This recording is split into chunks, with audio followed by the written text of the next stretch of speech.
तो यहां पर आते हैं, ये हमारे को क्या दे रखा है, जो हमने लास्ट क्लास में क्या पढ़ा था, एजियोट्रॉप्स पढ़ लिया था, ठीक है। और एजियोट्रॉप में हमने और क्या क्या पढ़ लिया था, पॉजिटिव डेविएशन पढ़ लिया था, और क्या पढ़ लिया था बेटा, नेगेटिव डेविएशन भी पढ़ लिया था, ठीक है। आज मैं आपको सबसे पहले बताऊंगा कि बॉइलिंग पॉइंट की डेफिनेशन क्या होती है। क्या बताऊंगा, बॉइलिंग पॉइंट की डेफिनेशन। तो यहाँ पर ये 9वीं क्लास में थी, जिस टेम्परेचर पर लिक्विड बॉईल होता है, ये कौन सी क्लास की डेफिनेशन है बेटा, ये आपके 9th क्लास की डेफिनेशन है। अभी आते हैं किस पे, अभी आते हैं 11th क्लास की डेफिनेशन पे, 12th की। तो यहां लिखेंगे बेटा बॉइलिंग पॉइंट, क्या लिखेंगे, बॉइलिंग पॉइंट। अब बॉइलिंग पॉइंट क्या होता है, सबसे पहले आपको समझाता हूं। मान लो बेटा यहां पर मैंने क्या लिया है, एक कंटेनर लिया है, और इस कंटेनर के अंदर सपोज मैं कोई लिक्विड डाल रहा हूं। मान लो ये लिक्विड वाटर है, क्या है बेटा, ये लिक्विड वाटर। एक एग्जांपल लिया कि ये लिक्विड आपका वाटर है। अब आपको पता है ना, अगर इसको मैं क्लोज करता हूं कंटेनर को, अगर इस कंटेनर को क्लोज करता हूं तो वेपर्स बनेंगे वाटर के, कुछ थोड़े बहुत वेपर बनेंगे, और वो वेपर क्लोज कंटेनर में जितना प्रेशर लगाएंगे उसको क्या बोलूंगा, वेपर प्रेशर। क्या बोलूंगा उसको, वेपर प्रेशर। और क्योंकि प्योर लिक्विड है तो उसके वेपर प्रेशर की जो वैल्यू होगी उसको शो करेंगे पी नॉट वाटर से। क्या शो करेंगे बेटा, पी नॉट वाटर। तो पी नॉट और जो भी सब्सटेंस है, तो फिलहाल वाटर है तो मैंने क्या लिख दिया, P not water, vapour pressure of pure substance. तसल्ली से सुनना ध्यान से। तो पी नॉट वाटर की एग्जांपल ले लेता हूं, क्या वैल्यू है, एग्जांपल ले लिया मैंने बेटा 400 मिलीमीटर ऑफ मरकरी। क्या वैल्यू ले ली बेटा, 400 मिलीमीटर ऑफ मरकरी। अब होता क्या है, जब आप नीचे से हीट करोगे तो बताना वेपर्स ज्यादा बनेंगे या कम बनेंगे, वेपर्स ज्यादा बनेंगे, मतलब वेपर प्रेशर बढ़ेगा या घटेगा, वेपर प्रेशर बढ़ेगा।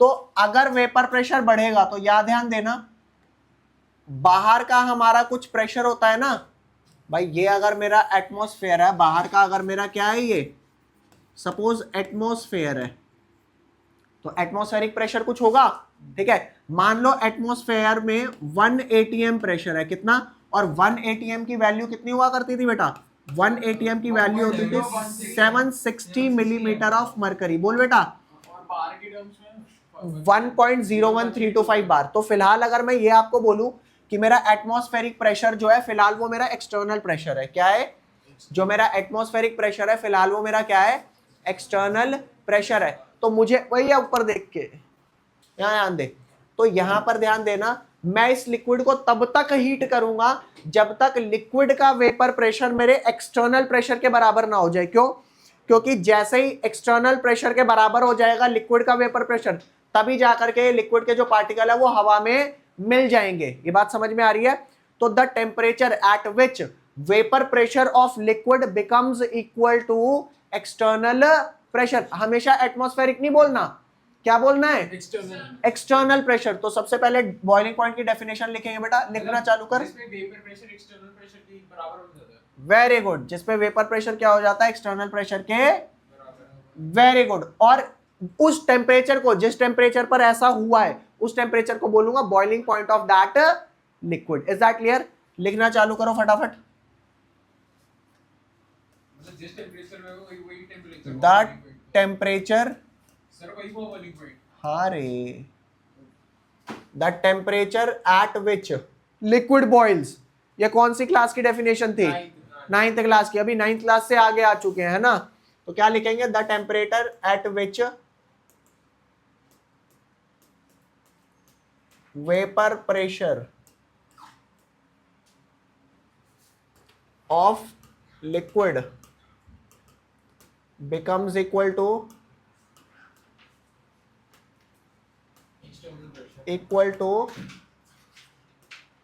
एक्सटर्नल प्रेशर सिर्फ लिखेगा, is called its boiling point।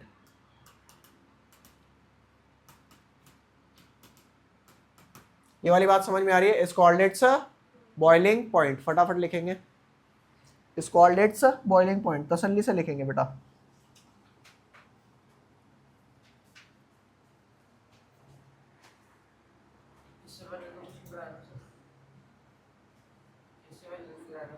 नहीं, बॉइलिंग पॉइंट की definition, the temperature at which vapour pressure of liquid becomes equal to vapour pressure of, हाँ external pressure, external pressure, very good. क्या हुआ, pen ही नहीं है, तेरा भी सही है ले ले भाई, इनमें से कोई एक ले ले।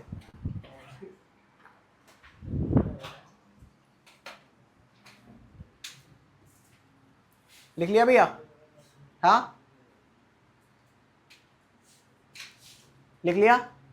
अब दो केसेस हमने पढ़े थे, उन दो केस में से दोनों केस एक बार देखते हैं। यहां पर हमारे पास केस क्या था बेटा, एक केस था जब मैं लिक्विड इन लिक्विड सॉल्यूशन की बात कर रहा था, किसके, लिक्विड इन लिक्विड सॉल्यूशन, किसकी बात कर रहा था, लिक्विड इन लिक्विड सॉल्यूशन। तो इसमें हमारे पास दो केस क्या थे बेटा, आइडियल सॉल्यूशन और नॉन आइडियल था, ठीक है। और नॉन आइडियल सॉल्यूशन में दो केसेस थे, पॉजिटिव डेविएशन और नेगेटिव। नेगेटिव डेविएशन में हो क्या रहा था, जो मेरा ऑब्जर्व्ड वेपर प्रेशर था वो घट जा रहा था। अरे बोल, जो नेगेटिव डेविएशन था उसमें ऑब्जर्व्ड वेपर प्रेशर क्या था, घट जा रहा था। मतलब जो मेरा, मान ले किसी चीज का ऑब्जर्व प्रेशर 400 आना चाहिए था, लेकिन 400 की जगह 300 आ रहा है, तो वेपर प्रेशर घट गया ना। और किसी का वेपर 400 आना चाहिए था, 400 की जगह 500 आ रहा है, तो बढ़ गया। वेरी गुड, समझ में आई सर। तो हाँ, इससे एक अरे लोग तो जा, सब सही हो जाएगा एक दिन, क्या तो रहा हूँ सर। पॉजिटिव डेविएशन में वो दो सब्सटेंस दूर भागते हैं, इसीलिए हाँ वो हो गई बात, हो गई वो सब हो गया। याद ध्यान दे मेरे लाल यहाँ पर। अब क्योंकि यहाँ पर एक केस मेरा आता है पॉजिटिव डेविएशन का, भैया ध्यान से सुनना, मैं जो अब समझाने जा रहा हूँ ये तभी समझ में आएगा जब पिछले टॉपिक्स हो गए हैं। तो अगर किसी का पिछला टॉपिक नहीं हुआ और ये नहीं समझ आ रहा तो टेंशन नहीं लेना, जस्ट चिल, ठीक है। बट अगर पिछला हुआ है और तब नहीं समझ आ रहा तब क्वेश्चन रेज करो, ठीक है। इसके बाद यहां ध्यान देना, एक केस था मेरा बेटा पॉजिटिव डेविएशन और एक केस था मेरा नेगेटिव डेविएशन। नेगेटिव डेविएशन, इस केस में जो मेरे पी टोटल की वैल्यू आ रही थी ये ज्यादा आ रही थी पी ए प्लस पीबी से, बोल हाँ या ना। और इस केस में मेरी पी टोटल की वैल्यू कम आ रही थी पी ए प्लस पीबी से। ये वाली बात समझ में आ रही है, ये वाली बात समझ में सबको आ रही है। अब सोच करके देख, मान ले किसी लिक्विड का पहले वेपर प्रेशर 400 था, तो एग्जांपल ले रहा हूं, हमें पता है ना वाटर का जो बॉइलिंग पॉइंट होता है 100 डिग्री होता है, बोल हाँ या ना। वाटर का जो बॉइलिंग पॉइंट होता है 100 डिग्री होता है। मान ले अगर इसका वेपर प्रेशर पहले से 400 था और मुझे पहुंचाना है वेपर प्रेशर बढ़ा के कहां तक, 760, तो मान ले 100 डिग्री टेम्परेचर लगा है, कितना लगा है, 100 डिग्री। मान करके चल किसी वजह से अगर इस वाटर का वेपर प्रेशर 400 की जगह मात्र 300 ही रह जाए, कितना रह जाए, मात्र 300। तो अब बता 760 तक पहुंचाने के लिए 100 से ज्यादा टेम्परेचर देना पड़ेगा या उतना ही चलेगा। वेरी गुड, क्या बोला बेटा, दोबारा सुन। अगर टेम्परेचर, अगर मैं कह रहा हूं वेपर प्रेशर लिक्विड का किसी भी वजह से घट गया है तो उसका बॉइलिंग पॉइंट जो पहले था उससे बॉइलिंग पॉइंट बढ़ जाएगा। समझ में आई या नहीं आई, नहीं लगेगा, सिर्फ ये गाल है, लुक जा, क्या ध्यान दे। तो मैंने क्या बोला, मैंने आपको सिंपल ये बात बोली कि अगर किसी लिक्विड का वेपर प्रेशर घट गया, मुझे नहीं पता क्यों घटा, पर अगर घट गया ना तो उसका वेपर प्रेशर क्या हो जाएगा, हाँ। और बॉइलिंग पॉइंट भी दो, मैंने क्या बोला, बॉइलिंग पॉइंट भी बढ़ेगा, यही तो बोला। अच्छा दोनों वेपर प्रेशर बोले, सॉरी माय बैड। किसी का वेपर प्रेशर अगर घट गया तो बॉइलिंग टेम्परेचर क्या हो जाएगा, और अगर किसी लिक्विड का बॉइलिंग वेपर प्रेशर बढ़ा हुआ है तो उसका बॉइलिंग पॉइंट, क्यों वेपर प्रेशर बढ़ा है अभी इस बात को नहीं करते, मैं सिर्फ बॉइलिंग पॉइंट समझा रहा हूं अभी। Is that clear. तो वही वाली बात है, जल्दी बताना, जो पॉजिटिव डेविएशन है यहाँ पे वेपर प्रेशर क्या हो गया, यहाँ पे वेपर प्रेशर बढ़ गया जिसकी वजह से बॉइलिंग पॉइंट क्या होगा, वो अरे बोल घट गया। और इस वाले केस में क्या है बेटा, इस वाले केस में बॉइलिंग वेपर प्रेशर घट गया तो बॉइलिंग पॉइंट क्या हो गया। ये वाली बात समझ में आई कि नहीं आई। हाँ, तो एजियोट्रॉपिक मिक्सचर मैंने आपको बताया था ना, दो ऐसे लिक्विड जो सेपरेट नहीं किए जा सकते बाय डिस्टिलेशन मेथड। क्यों, क्योंकि वो कांस्टेंट बॉइलिंग मिक्सचर है। एजियोट्रॉप तो आपको क्लियर था। अब मैं बात करता हूं, डेविएशन एक पॉजिटिव डेविएशन है, पॉजिटिव डेविएशन के कारण बॉइलिंग पॉइंट घट चुका है ना, तो क्योंकि बॉइलिंग पॉइंट घट गया मतलब पहले जितना आपका बॉइलिंग पॉइंट था उससे कम हो गया ना, तो अगर कोई ऐसा एजियोट्रॉपिक है तो मैं उसे बोलता हूं मिनिमम बॉइलिंग। क्यों बोला मिनिमम बॉइलिंग, क्योंकि बॉइलिंग पॉइंट जितना हो रहा था उससे कम हो गया। भैया दोबारा सुनना और तसल्ली से सुनना। मैंने कहा ना सॉल्यूशन चैप्टर, नाम तो सॉल्यूशन है बट मामला इसका है क्रिटिकल, ठीक है। जिन जिन बच्चों की पिछली 2 क्लासेस हुई हैं उनको सारा समझ में आएगा, तब ना समझ आ रहा हो तो मेरे को बताना। मैंने क्या बोला बेटा, मैंने आपको ये कहा अगर आपका एजियोट्रॉपिक मिक्सचर कोई ऐसा है जो पॉजिटिव डेविएशन शो कर रहा है, मतलब वेपर प्रेशर बढ़ा हुआ है, मतलब बॉइलिंग पॉइंट घटेगा, तो उस केस में मैं उसे बोलूंगा, क्योंकि बॉइलिंग पॉइंट घट गया ना, तो उसे बोलूंगा मिनिमम बॉइलिंग, क्या बोलूंगा बेटा, मिनिमम बॉइलिंग एजियोट्रॉप्स, क्या बोलूंगा, मिनिमम बॉइलिंग एजियोट्रॉप। और क्यों मिनिमम बोल रहा हूं, क्योंकि जितना उसका बॉइलिंग पॉइंट आना चाहिए था उससे कम हो गया। क्यों कम हो गया, वेपर प्रेशर बढ़ा है। और इस वाले केस में जिसमें बॉइलिंग पॉइंट हमारा बढ़ चुका है उसे क्या बोलूंगा मैं, उसे मैं बोलूंगा मैक्सिमम बॉइलिंग एजियोट्रॉप्स। बता बेटा समझ में आया कि नहीं आया? फटाफट लिखेंगे इसे फटाफट लिखना चालू करेंगे। कम हो रहा है तो मेरे हाँ, और कम क्यों हो रहा है, क्योंकि वेपर प्रेशर बढ़ा हुआ है। क्यों, क्योंकि राउल्स लॉ से थोड़ी सी डेविएशन शो कर रहा है, ठीक है। एजियोट्रॉप पिछली कक्षा का मामला, कोई नहीं चल रहा है अभी फिलहाल, बॉइलिंग पॉइंट बस समझ।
बच्चों लिख लो तो बता देना, ऑनलाइन स्टूडेंट बता देना बेटा, लिख लेना तो हो गया। चले चल सर एजियोट्रॉप इसलिए नहीं सेपरेट हो सकते क्योंकि वो एक तो क्या कहते हैं उनको एक तरीके के, और दूसरा क्या कहते हैं वो उनको बॉइलिंग पॉइंट भी अप्रॉक्सीमेटली बराबर है, तो यही रीजन है। चले आगे। एक डाउट है सर, है मैं भेज दूंगा आपको, सर वैसे एक डाउट अभी डलने हैं। सर वैसे आपने इसमें समझाया वेपर प्रेशर बढ़ा तो बॉइलिंग पॉइंट भी बढ़ा, और आप फिर आपने कहा कि टेंपरेचर पे अगर अबे वेपर प्रेशर बढ़ा है तो बॉइलिंग पॉइंट बढ़ा है, ये कहाँ बोला है? उल्टा बोल दिया सर। हाँ, वेपर प्रेशर बढ़ा है, बॉइलिंग तो पॉइंट आपने घटा ये भी है। कहा था कि टेंपरेचर पे बढ़ाना ओ घटाना पड़ेगा, तो वैसे क्या कहते हैं जैसे थोड़ा सा वो नहीं लग रहा। अच्छा, और एक चीज और, हेनरीज लॉ से थोड़ा सा, अबे तुझे हेनरीज लॉ क्यों चाहिए है? डायरेक्टली प्रोपोर्शनल टू क्या है आपका, vapour pressure directly proportional to क्या है बेटा आपका, टेम्परेचर। जितना टेम्परेचर बढ़ाएंगे उतना वेपर प्रेशर क्या होगा, बढ़ता जाएगा। अब कुल मिलाकर के मैं आपको राउल्स लॉ लिखवा दूं, क्योंकि अभी तक हमने राउल्स लॉ करा तो सही है वाला, P total P A plus PB के बराबर होता है अगर राउल्स लॉ फॉलो करता है। अब आप क्या नोट डाउन करेंगे बेटा, लिखो राउल्स लॉ क्या होता है। राउल्स लॉ स्टेट्स दैट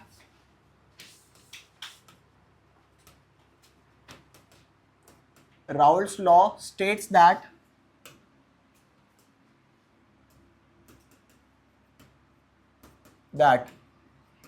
जैसे मैंने आपको बताया गैस एंड लिक्विड वाले के लिए हेनरीज लॉ आया था, सॉलिड एंड लिक्विड वाले के लिए कोई लॉ नहीं आया था, लिक्विड एंड लिक्विड के लिए राउल्ट्स लॉ आया था।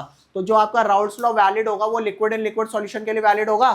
राउल्ट्स लॉ किसके लिए, अरे Raoult's law liquid and liquid के लिए ही वैलिड है।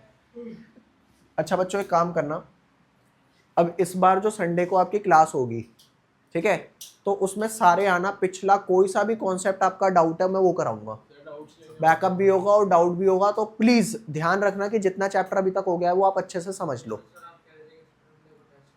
टेस्ट तो है ही है, ठीक है, या उससे पहले ले लेना आकर के, मतलब जैसा भी आप कंफर्टेबल फील करो, क्योंकि मेरे को ना पिछले टॉपिक आपके डन चाहिए। किसी के अगर छूट गए हैं तो वो टेस्ट की मत टेंशन लेना, ठीक है। यहाँ पर आ जा। हाँ बेटा बोल। सर मैंने पिछली क्लास अटेंड करी थी, पर उससे पहले तो मुझे नहीं पता, मतलब कोई इशू नहीं बेटा, टेंशन मत ले। जब तक तुम्हारे कॉन्सेप्ट नहीं पूरे हुए तब तक टेंशन तुम्हारी नहीं है, वो टेंशन मेरी है। संडे वो टेंशन मेरी है। अगर कॉन्सेप्ट आपके पूरे हो गए सब कुछ आजा। Raoult's law states that in a solution of volatile liquids, जैसे अगर मैं बात करूं, आपके पास एक A लिक्विड है, एक B लिक्विड है, इसका पार्शियल वेपर प्रेशर वो क्या है, P0 A है, और इसका क्या है, P0 B। तो अगर मैं दोनों लिक्विड को मैं क्या करता हूं, ऐड ऑन करता हूं, तो जो आपका P टोटल प्रेशर आएगा वो किसके बराबर होगा, PA प्लस PB। और जो PA की वैल्यू होगी वो उतनी ज्यादा होगी ना जितना इसका मोल फ्रैक्शन ज्यादा होगा, जितना उसका मोल फ्रैक्शन। तो XA इंटू P0 A, और P0 A कॉन्स्टेंट है, और काई B इंटू P0 B। तो क्या मैं कह सकता हूं कि सॉल्यूशन के अंदर कोई लिक्विड उतना वेपर प्रेशर ज्यादा लगा रहा होगा जितना उसका मोल फ्रैक्शन ज्यादा होगा। तो क्या बोलेंगे, Raoult's law states that in a solution of volatile liquid the partial pressure of a liquid will be directly proportional to its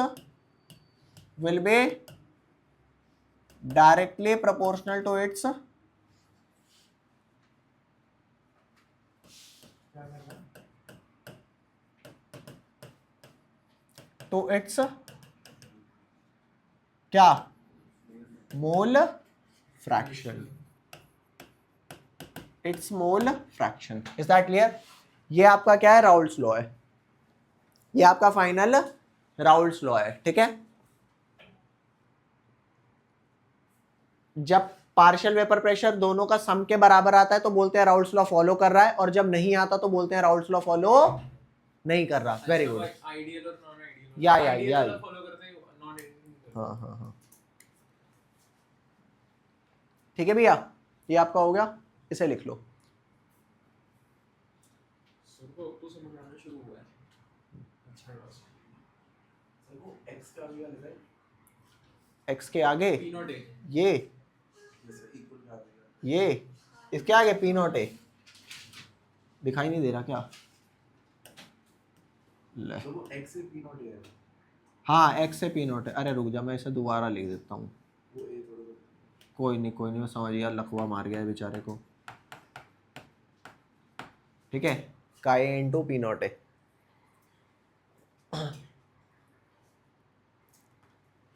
यहां तक समझ में आया? नेक्स्ट आ जाओ।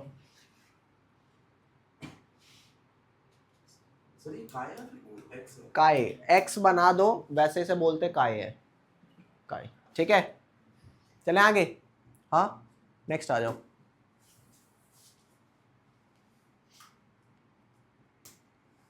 अगला टॉपिक लिखेंगे जो इवेपोरेट इजीली होते हैं। जैसे शहद कम वॉलेटाइल है लेकिन पानी ज्यादा वॉलेटाइल है, पानी से भी ज्यादा वॉलेटाइल अल्कोहल है, अल्कोहल पेट्रोल है ना, ये ज्यादा वॉलेटाइल है। सर मतलब जिस पे वो इवेपोरेट होते हैं वो वेपर प्रेशर होता है, मतलब जिस प्रेशर हो। चलें आगे, नेक्स्ट। अब अगली हेडिंग डालेंगे बेटा कॉलिगेटिव प्रॉपर्टीज। क्या हेडिंग डालेंगे? एक बार ही सर, ऐसे लिक्विड में जैसे आपने बताया मोल फ्रैक्शन जो है वो प्रेशर के डायरेक्टली प्रोपोर्शनल है। हां बट ऐसे क्यों? अच्छा वो जैसे मोल फ्रैक्शन वो सॉल्युबिलिटी भी काइंड ऑफ इंडिकेट करता है, तो इसमें थोड़ा सा हेनरीज लॉ का कांसेप्ट। हां कॉलिगेटिव प्रॉपर्टीज। अब कॉलिगेटिव प्रॉपर्टीज क्या होता है बेटा, ये ध्यान देना, ये आपका नेक्स्ट हाफ है, हाफ चैप्टर आपका डन हो चुका है, ठीक है। तो सबसे पहले आते हैं बेटा, मैं आपसे क्वेश्चन पूछना चाहूंगा। जैसे मान करके चलो कोई नेता है, उसे इलेक्शन जीतने हैं, तो उसे नंबर ऑफ वोट से मतलब है या कौन इंसान वोट दे रहा है इस बात से मतलब है? नंबर ऑफ वोट से। अब चाहे पढ़ा लिखा दे, चाहे गंवार दे, चाहे अमीर दे, चाहे गरीब दे, हर इंसान के वोट की कीमत 1 होती है। समझ पा रहे हो? तो जब आपको क्वालिटी ऑफ बंदे का मतलब नहीं है, आपको सिर्फ नंबर से मतलब है, जिसके पास लोग ज्यादा होंगे वोट देने वाले वो बंदा जीत जाएगा, समझ गए। तो दुनिया की हर वो प्रॉपर्टी जो नेचर ऑफ सॉल्यूट पार्टिकल पे डिपेंड नहीं करती, सिर्फ किस पे डिपेंड करती है कि नंबर ऑफ सॉल्यूट पार्टिकल कितने हैं। आई डोंट केयर अबाउट कि वो जो सॉल्यूट पार्टिकल है वो आयनिक है या कोवेलेंट है, मेरे को इस बात से मतलब, किस बात से मतलब है कि मेरे पास नंबर ऑफ पार्टिकल कितने हैं। जहां नंबर ऑफ पार्टिकल ज्यादा है वहां पे कॉलिगेटिव प्रॉपर्टी की वैल्यू ज्यादा आ रही होगी, जहां कम है वहां पे वैल्यू कम आ रही होगी। तो लिखना चालू करेंगे बेटा कॉलिगेटिव प्रॉपर्टी। कुल मिला के आपको अभी क्या समझ है? जितना ज्यादा वो नेचर के प्रॉपर्टी अपनी शो करेगा उतनी ज्यादा नहीं नहीं, जितने ज्यादा नंबर ऑफ पार्टिकल है, नेचर से कोई मतलब नहीं है। मेरे को इस बात से कोई मतलब नहीं है कि इंसान का नेचर अच्छा है या बुरा है जो मेरे को वोट दे रहा है ना, मेरे को बस वोट से मतलब है। अच्छा, जितने ज्यादा नंबर उतनी अच्छी प्रॉपर्टी, उतनी ज्यादा प्रॉपर्टी। तो लिखो नहीं, अच्छी और ज्यादा अलग अलग है मेरे लाल। तो यहां ध्यान देना बेटा, क्या लिखेंगे यहां पर? कॉलिगेटिव प्रॉपर्टी पे लिखेंगे the property which depends on the property which depends on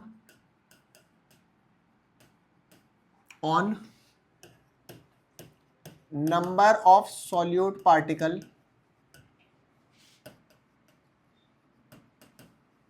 present in solution। क्या बोला मेरे भाई? ऐसी प्रॉपर्टी जो डिपेंड करती है number of solute particle present in solution irrespective of their nature, ठीक है, इज कॉल्ड, क्या बोलेंगे मेरे लाल? Is called colligative property. क्या बोलेंगे मेरे भाई? Is called colligative property. अब कितनी कॉलिगेटिव प्रॉपर्टी हमारे को पढ़नी है? 4। कितनी पढ़नी है? वी हैव टू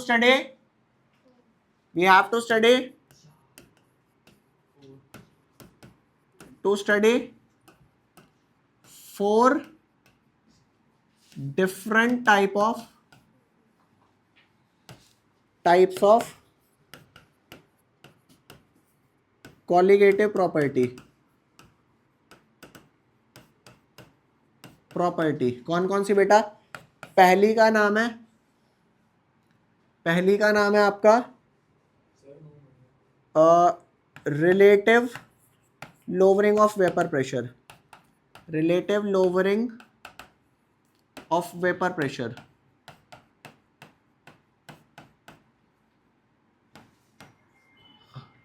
सेकंड का नाम क्या है बेटा? सेकंड का नाम है मेरा एलिवेशन इन बॉइलिंग पॉइंट।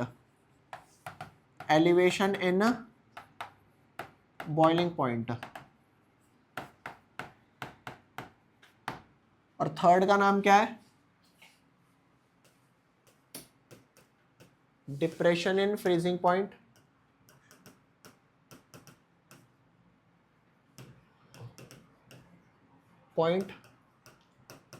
चौथे का नाम क्या है बेटा? Osmotic pressure.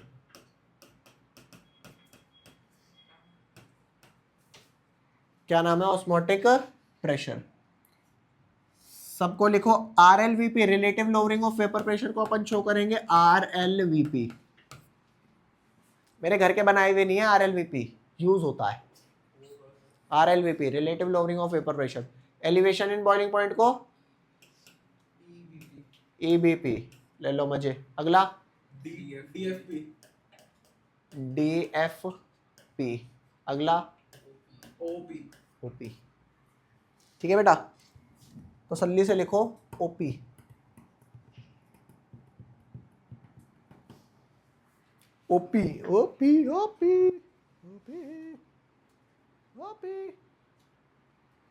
आ रहा समझ बेटा? किसी को भी कोई डाउट पूछो, आराम से पूछो, तसल्ली से पूछो।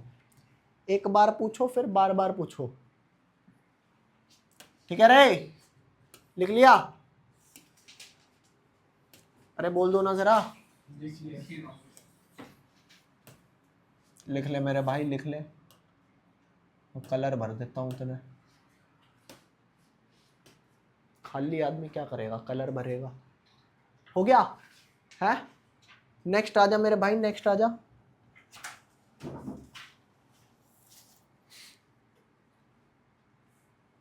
अगला इस मई, अब डिटेल स्टडी करें relative lowering of vapour pressure की है। डिटेल स्टडी, बिल्कुल डिटेल में करते हैं स्टडी एकदम, यहां ध्यान देना। पहले वाले, हाँ लिख रहे हो, लिखो लिखो लिखो आराम से, लिख लिया, लिख लिया, चलो। अब मेरी बात सुनना बेटा, अब पिछला चैप्टर तुम्हारा हुआ है या नहीं हुआ, उस चीज को कंपनसेट करने की कोशिश करूंगा, मतलब चैप्टर यहां से समझ आना चालू होगा, ठीक है। पिछला नहीं भी हुआ तो अभी समझ में आना चालू चालू क्यों होगा, क्योंकि चालू होगा, ठीक है। आओ लेट्स स्टार्ट, आगे चलते हैं बेटा। लिखो डिटेल्ड स्टडी, लिखेंगे डिटेल्ड स्टडी। किसी भी बालक को ना समझ में आए please do let me know. पहला पढ़ने जा रहे हैं relative lowering of vapour pressure. पहला पढ़ने जा रहे हैं बेटा relative lowering of vapour pressure. Vapour pressure क्या है बेटा, यहां ध्यान देना, बड़ी तसल्ली से समझना भाई साहब, जिंदगी सुहानी हो जाएगी, मस्त हो जाएगी एकदम। क्या है ये, एक कंटेनर है, इस कंटेनर के अंदर क्या डालूं, पानी डाल दूं, पानी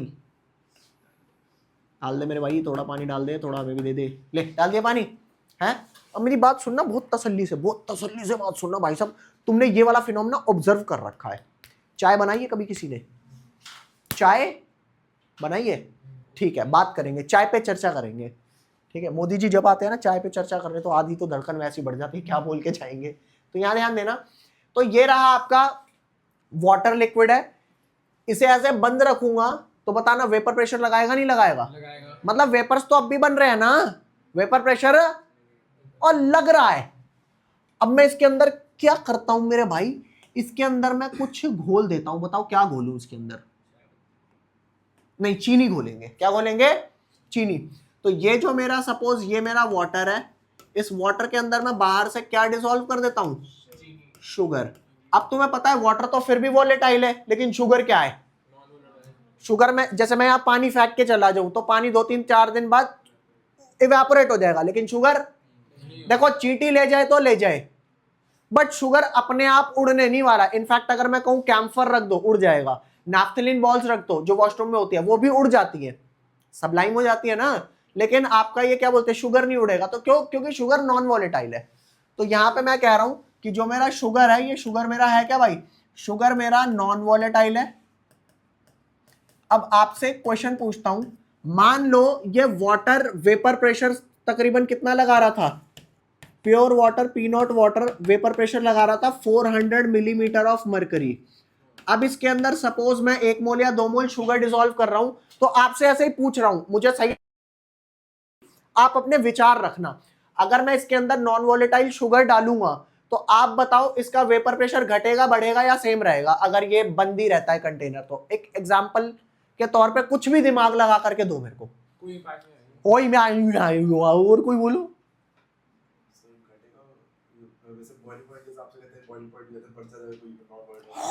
कैसे पता बॉइलिंग पॉइंट बढ़ जाता है, boiling point, oh my God भाई साहब, मतलब ना पढ़ाई करिए भाई, ताली बजा दो इसके लिए। तो कुल मिला के भाई बातचीत क्या है, तसल्ली से समझना, बहुत तसल्ली से। आपने एग्जाम्पल देखा होगा, मान लो पानी है बॉईल हो रहा है, चाय बनाते हो ना, पानी क्या है बॉईल हो रहा है, वो बॉईल होते हुए पानी में 1 चम्मच या 2 चम्मच चीनी डाल दो, तो वो जो बॉईल होता हुआ पानी होता है वो शांत नहीं हो जाता। पता है क्यों शांत हो जाता है, क्योंकि वो जो बॉईल हो रहा था उसका बॉइलिंग टेम्परेचर जो रीच हो गया था, क्योंकि वेपर प्रेशर बराबर हो गया था। जैसे ही आप चीनी डालोगे वो सॉल्वेंट के अंदर सॉल्यूट आ गया ना नॉन वोलेटाइल, तो उसका वेपर प्रेशर घट जाता है, और वेपर प्रेशर घट जाता है तो अब एक्सटर्नल के बराबर है नहीं, तो अब और टेम्परेचर देना पड़ता है ताकि वो क्या हो, बॉइल। यही रीजन है कि जैसे ही आप चीनी उसके अंदर डालते हो vapour pressure decreases and boiling point, according to that concept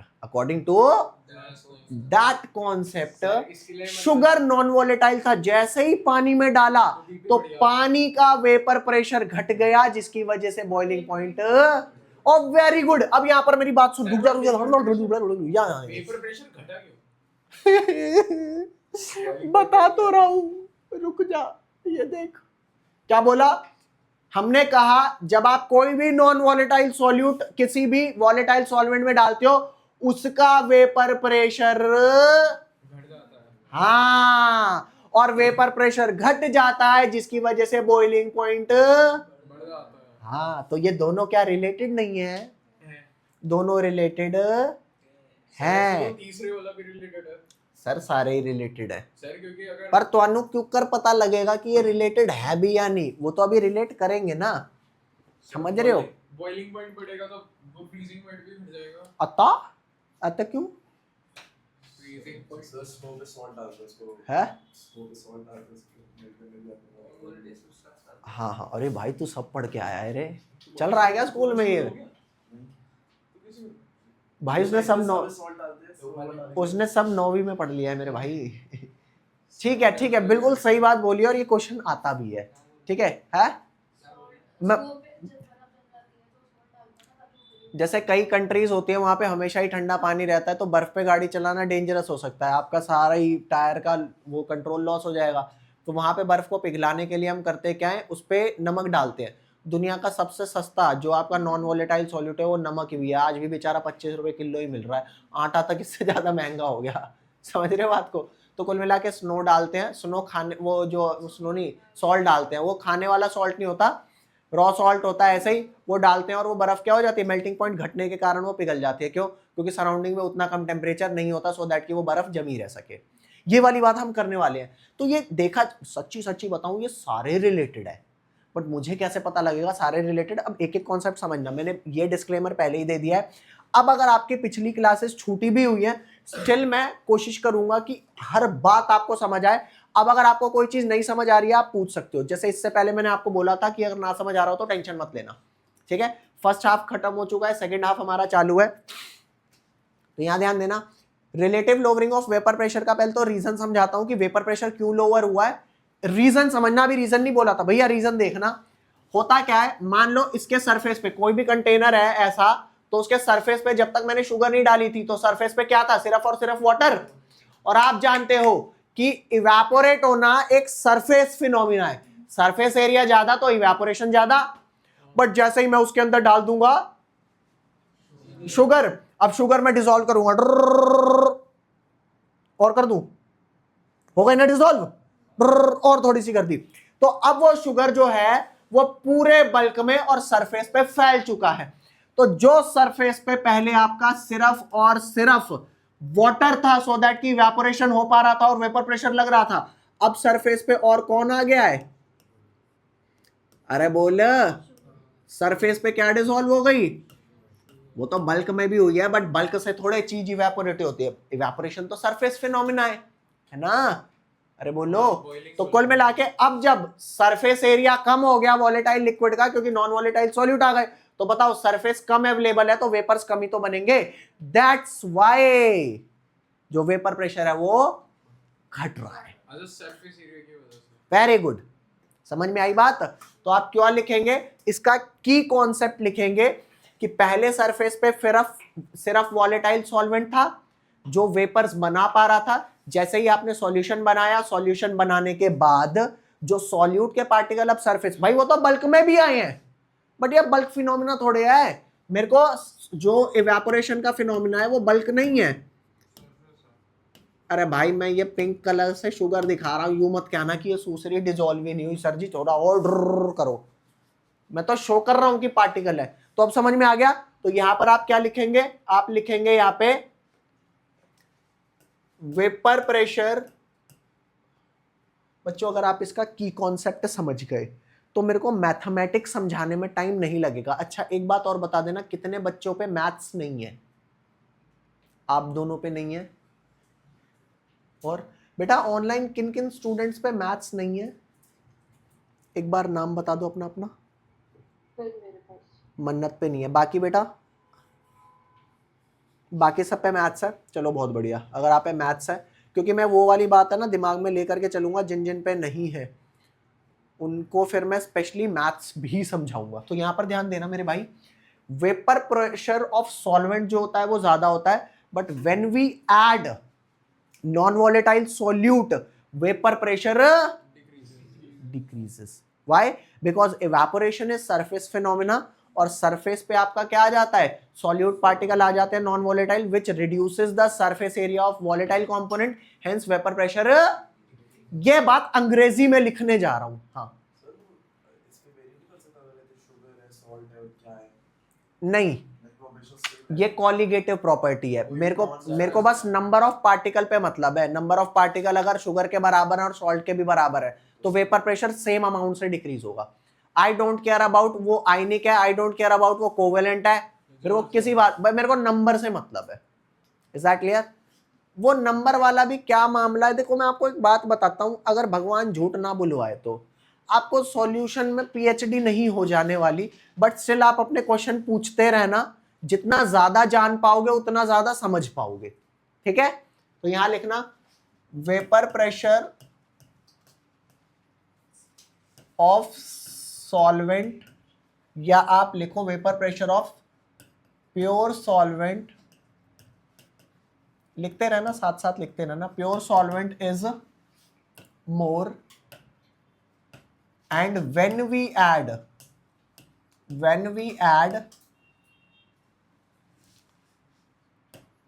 non volatile solvent solute, non volatile solute in volatile solvent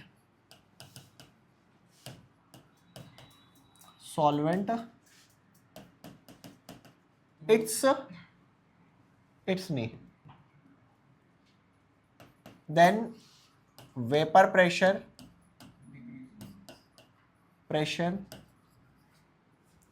of resulting solution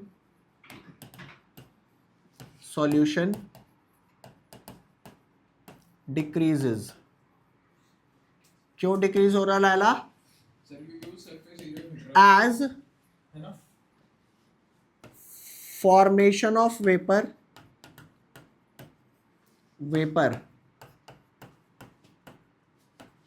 जिसे मैं क्या बोलूंगा, इवेपोरेशन, जिसे मैं क्या बोलूंगा मेरे लाल, इवेपोरेशन. बच्चों देखो, झूठ ना बोलूं तो एकदम जिसे कहते हैं ना, मैं जो बेस्ट लेमन लैंग्वेज हो सकती है वो मैं लिख रहा हूं. ठीक है, ताकि आपको ये प्रिटेंड ना करना पड़े, हाँ समझ में आ रहा है सर, बाहर जाके को बहस की पूछ, आज कुछ नहीं समझ में आया, तेरे को आया? नहीं मुझे भी नहीं आया, ऐसा ना हो. ठीक है भैया, समझ के चलना, चैप्टर को तसल्ली से समझना, नहीं आए पूछो. ठीक है, तो यहां पर ध्यान देना, एज फॉर्मेशन ऑफ वेपर जो इवेपोरेशन होता है इज सरफेस फिनोमिना. ठीक है, क्या लिखा दोबारा देख ले, vapour pressure of pure solvent is more. ठीक है, when we add non volatile solute in volatile solvent then vapour pressure of the resulting mixture, अरे जो रिजल्टिंग सॉल्यूशन आया ना सॉल्यूट डालने के बाद, decreases. Why? As formation of vapor जो evaporation process है, surface phenomena, and after adding non-volatile solute, after adding non-volatile solute,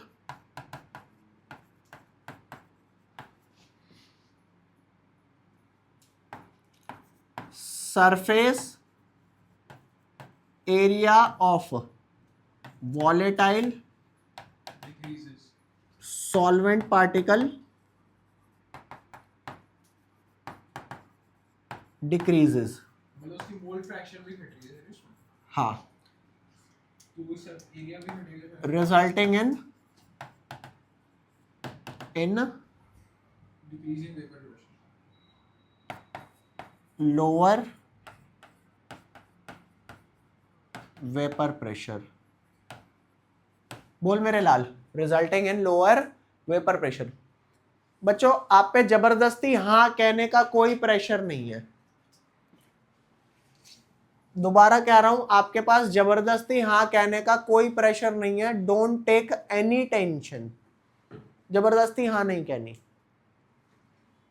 ठीक है, तसल्ली से समझो क्योंकि रिलेटिव लोवरिंग और वेपर कॉलिगेटिव प्रॉपर्टी इस चैप्टर का ना बैकबोन है।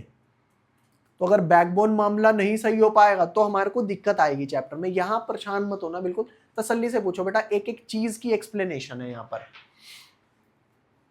एक एक चीज की एक्सप्लेनेशन है। हाँ पूरा वेपर प्रेशर और ये सब वो पहले उसमें है, पहले उसमें वेपर प्रेशर वो सब मतलब वेपर प्रेशर, अच्छा वेपर प्रेशर क्या है ये नहीं समझ आया? मतलब वो सब मतलब जिस वेपर प्रेशर क्या है ये बात नहीं आई समझ? मैं समझाता हूँ, यहाँ ध्यान दे, रुक जा भाई। मान ले तेरे पास ये सॉल्वेंट है, अगर इस सॉल्वेंट को मैं खुला छोड़ दूं तो ये उड़ जाएगा, लेकिन अगर इसको बंद करूं तो थोड़ा सॉल्वेंट उड़ेगा और वेपर्स तो बनाएगा। तो लिक्विड का ये जो सॉल्वेंट जो है ये कितना वेपर इसके कितना प्रेशर लगा रहे हैं कंटेनर पे, that is called its vapour pressure. सब ये सुना है वो इक्वल होने से एटमॉस्फेयर से वो इवेपोरेशन क्यों होगा? उससे पहले वाले में वो तब भी वेपर से क्रिएट हो रहा है, तो उसमें भी इवेपोरेशन नहीं कर रहे उसका। इवेपोरेशन तो तब भी कह रहे हैं, वेपोराइजेशन नहीं कह रहे उसे। आपको इवेपोरेशन और वेपोराइजेशन में फर्क पता है ना? जब वेपर्स आपके बॉइलिंग पॉइंट पे बने तो प्रोसेस वेपोराइजेशन कहलाता है। इवेपोरेशन में जो आपका इवेपोरेशन जो वेपर्स बन रहे होते हैं वो बिलो बॉइलिंग पॉइंट होता है। तो वो तो इवेपोरेशन और वेपोराइजेशन का फर्क है। हाँ, मैं आपको सिर्फ क्या कह रहा हूं, मैं तो आपको बस ये कह रहा हूं फिलहाल अभी कि वेपर प्रेशर जो इसका लगेगा प्योर सॉल्वेंट के अंदर, अगर आप कोई भी नॉन वोलेटाइल सॉल्यूट डालोगे तो जितना वेपर प्रेशर आपका लग रहा था ना प्योर सॉल्वेंट का, अब वो वेपर प्रेशर अभी रुक जा, अभी जैसे अभी पहले बस फिलहाल के लिए जो रिक्वायरमेंट है वो सिर्फ इतनी है। क्या तुझे ये बात समझ में आई कि नॉन वोलेटाइल सॉल्यूट डालने पर जो वेपर प्रेशर पहले लग रहा था, जो प्रेशर वेपर्स का लग रहा था, अब वो कम लगेगा? ये बात आ गई समझ में? हाँ, ये समझ में आ गया ना? Very good. अब इसके मैथमेटिक्स पर चलते हैं। यहां तक क्लियर बेटा? ठीक है, अब जो इसकी मैथमेटिक्स में समझाने जा रहा हूं उसे ध्यान से समझना और बहुत ही ज्यादा ध्यान से समझना। भैया लिखेंगे, अब यहां से स्टार्ट हो रहा है आपका relative lowering of vapour pressure. Relative lowering of vapour pressure.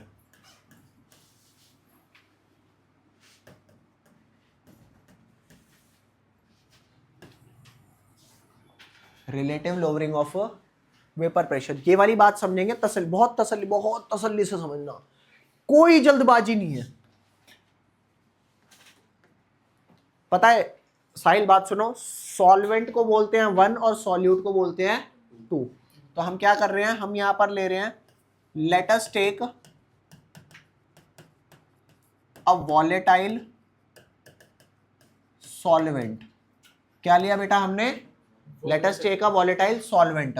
तो अब vapour pressure of pure solvent क्या हो जाएगा बेटा? वेपर प्रेशर ऑफ, बोल मेरे भाई, प्योर सॉल्वेंट क्या हो जाएगा? P1 नॉट, बोल होगा कि नहीं होगा? 1 stands for solvent, not stand for कि प्योर था। Now add some non volatile solute. अगला क्या ऐड करना है बेटा? Now add some non volatile solute. अब जैसे ही आपने सॉल्यूट डाला तो ये बन गया सॉल्यूशन। क्या बन गया? ठीक है, नॉन वॉलेटाइल सॉल्यूट डालते ही ये क्या बन गया आपका? Solution. Now vapour pressure of solution would be equal to, vapour pressure of solution would be equal to PS। अरे प्रेशर ऑफ सॉल्यूशन बोल दो ना जरा भैया, बोलो। वेपर प्रेशर ऑफ सॉल्यूशन को PS से बता दिया।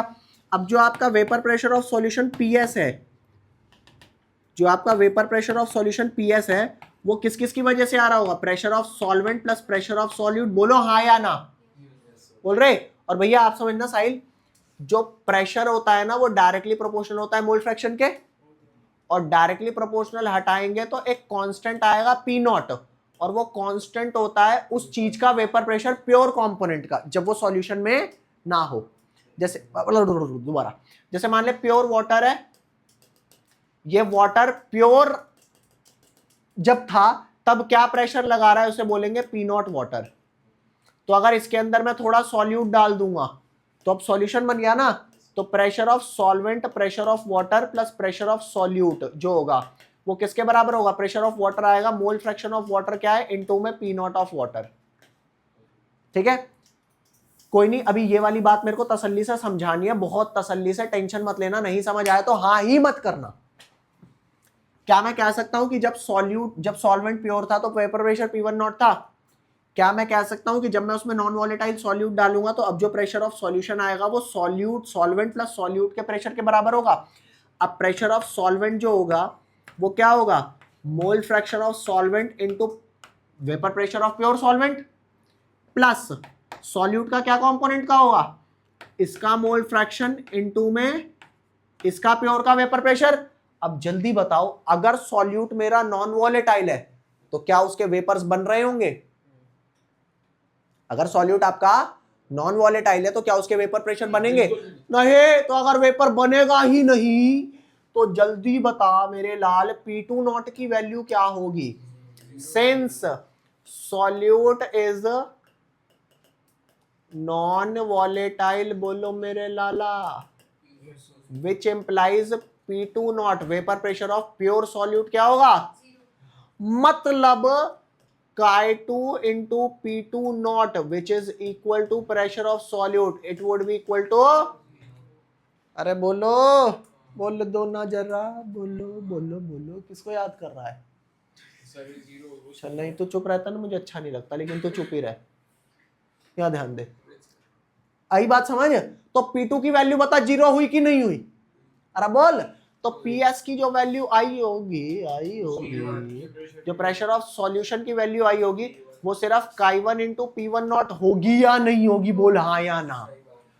और सॉल्यूशन के अंदर जो Chi1 की वैल्यू होगी वो 1 से कम होगी। अरे मोल फ्रैक्शन है ना, दोनों के मोल फ्रैक्शन का सम 1 होता है, तो Chi1 की वैल्यू 1 से, मान ले तेरे P1 नॉट की वैल्यू 400 थी और Chi1 की वैल्यू 0.9, तो 0.9 इंटू 400 जो आएगा वो 360 होगा। मतलब PS जो आएगा वो हमेशा, हाँ क्यों कम होगा? ये बात समझ में आई कि नहीं आई?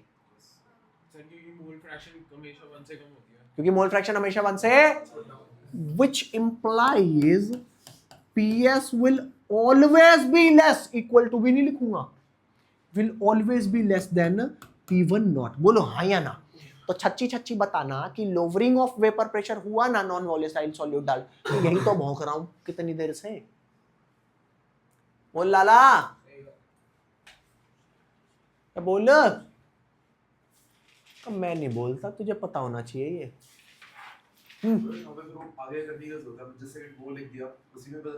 नहीं, अभी तो मैं मैथमेटिकल एक्सप्रेशन निकाल रहा हूं भाई, अभी तो इसकी चीर फाड़ करनी है, अभी तो प्रॉपर फॉर्मूला निकालना है मेरे भाई। तुम्हें क्या लग रहा है मामला यहाँ खत्म हो गया है? अब ये खत्म नहीं भाई, अभी शुरू हुआ है, अभी इसका पार्ट 2 रिलीज होगा। आज कॉलिगेटिव प्रॉपर्टी की फिल्म 1 बन रही है, पार्ट 2 आएगा, पार्ट 3 आएगा, पार्ट 4 आएगा, मजे आएंगे। चले मेरे भाई आगे। ऑनलाइन स्टूडेंट बेटा, अगर आपको कोई दिक्कत हो तो कृपया करके कांटेक्ट करें। सबको समझ में आया? ऑनलाइन स्टूडेंट नहीं आया भाई? पूछना पूछना भाई, बिल्कुल पूछना, एक एक चीज आपको समझ आनी चाहिए। फील करो आप क्लास में ही बैठे हो। ओह क्या बात, ये देख, ये बात समझ आई, P2 नॉट 0 है, ये समझ आया। P2 नॉट अगर 0 है तो अब Chi2 की कोई भी वैल्यू 0 इंटू एनीथिंग इज 0, मतलब PS आपका Chi1 इंटू क्या हो गया, P1 नॉट। अब सोच करके देख, मान ले P1 नॉट की वैल्यू 400 थी और Chi1 की वैल्यू हमेशा 1 से कम रहने वाली है। 1 से कम कोई नंबर ले ले, 1 से कम 0.9 ले ले, 0.8 ले ले, 0.8 ले ले, तो 0.8 इंटू 400 कितना आएगा? 320। तो जब आप किसी भी नंबर को 1 से छोटे नंबर से मल्टीप्लाई करते हो वो नंबर छोटा ही आता है। समझ आई बात? इसलिए इक्वल टू तो आ गया तो वो बाइनरी नहीं रहेगा। है इक्वल टू अगर आ गया तो बाइनरी सॉल्यूशन नहीं रहेगा। हाँ बिल्कुल, वेरी गुड, क्या बात, वो नाइस। बोलो, बोल दो ना जरा है। एनी हाउ मिट्टी पाओ यू का है बे, गजब है यार, शायरी मार रहा है। चले आगे, 2 मिनट मैं 2 मिनट और दे देता हूं। मेरे को लग रहा है ये आज खत्म ना हो पाओगा। ओह क्या बात बोली है, जल्दी क्या है? आराम से बट अच्छे से। ओह भाई, ला भाई यार ध्यान दे। सर तू वीडियो डाल दे। अत्ता अत्ता अत्ता अत्ता अत्ता अत्ता मिले भाई। चले आगे भैया, मेरी बात सुनना। अब जो चेंज ऑफ प्रेशर आ रहा है, क्या मैं वो कह सकता हूं P1 नॉट जितना भी था उससे PS तो कम ही है, माइनस कर दो। अब ये डेल्टा P मेरा चेंज ऑफ प्रेशर है या लोअरिंग ऑफ प्रेशर है? नहीं सर, चेंज नहीं है। पता है क्यों? क्योंकि आपका PS कभी भी बढ़ के नहीं आ सकता। अरे बोलो, क्या कभी ऐसा हो सकता है कि PS की वैल्यू P1 नॉट से ज्यादा आ रही हो, मतलब Chi1 की वैल्यू 1 से बढ़ी? ऐसा हो सकता है? नहीं। तो वैसे तो डेल्टा का मतलब चेंज होता है। डेल्टा मतलब चेंज, मतलब ये आपकी मैथमेटिक्स है या ये आपकी फिजिक्स है, बट केमिस्ट्री क्या कहती है कि ना जी ना, बढ़ के तो कभी आ ही नहीं सकता। अरे बोलो, तो कुल मिला के delta P P1 not minus PS। Now please tell me PS की वैल्यू क्या है? Chi1 into P1 not. तो यहां पर लिखेंगे मेरे लाल P1 not minus Chi1 into P1 not. बोल दे ये डेल्टा P की वैल्यू आई कि नहीं आई? अरे बोल दे, आ गई। तो अब इस वाली एक्सप्रेशन में P1 नॉट और इस वाली में भी P1 कॉमन आ गया। हाँ, तो डेल्टा P क्या हो गया मेरा? ये हो गया P1 नॉट उल्टा P1 नॉट और यहाँ पे 1 माइनस Chi1। बोलो रे। और क्योंकि आपको पता है सॉल्यूट प्लस सॉल्वेंट का मोल फ्रैक्शन 1, तो 1 माइनस Chi1 क्या? 1 माइनस Chi1 क्या? 1 माइनस Chi1 क्या? Very nice. तो ये डेल्टा P और ये आपका आ गया P1 नॉट और ये आ गया Chi2। तो डेल्टा P आपका था लोवरिंग, डेल्टा P आपका क्या था? लोवरिंग। और जब उसी लोवरिंग को एक्चुअल वैल्यू जो पहले हुआ करती थी अगर उससे डिवाइड कर दूं तो this would be called relative lowering. अरे बोलो, change in pressure upon pressure relative lowering. या मान लो मेरे पास पहले 1000 रुपया था, मेरा 400 रुपया खत्म हो गया, बचा कितना? 600। तो जो मेरा चेंज आया वो था 400, तो 400 वॉज माई लोवर्ड वैल्यू। और अगर मैं उसी 1000 से डिवाइड कर दूं तो 0.4, तो ये रिलेटिव आ गया ना कि जितना था उसमें से 400 मतलब 0.4, मतलब 40% खत्म हो गया। अच्छा, अंबानी की वेल्थ में से 400 रुपए खत्म हो जाए तो है कौन सा तुम्हें ही बड़ा फर्क पड़ेगा? तुम्हें ही बड़ा फर्क पड़ेगा, तुम्हारी वेल्थ में से 400 खत्म हो जाए तो। मैं बोल लो भाई। सर ऑलमोस्ट खत्म, वो ऑलमोस्ट नेग्लिजिबल, सॉरी। हाँ, लेकिन किसी पे 1000 रुपए या उसके 400 खर्च हो जाए, बहुत फर्क है। क्योंकि भैया तेरा रिलेटिव अमाउंट बहुत खत्म हो गया। समझ गया बात? तो अभी समझ आया क्यों बोल रहे हैं रिलेटिव लोअरिंग? बोल मेरे लाल, बोल दो ना जरा। आ गया समझ? मतलब आज मैंने जो भी आपको कराया, मैंने क्या कहा? आज मैंने आपको जो भी कराया, इस बात को तसल्ली से समझना, बहुत तसल्ली से। Delta P by P1 not की वैल्यू क्या आ गई मेरे लाल?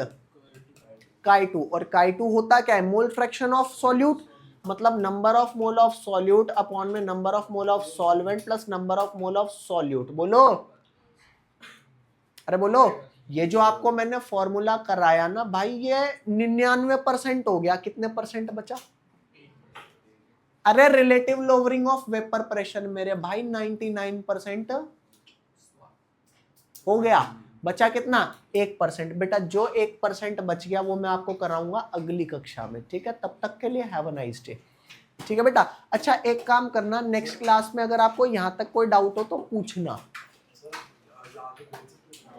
सारे भेज दूंगा, सारे भेज दूंगा। Don't take any tension.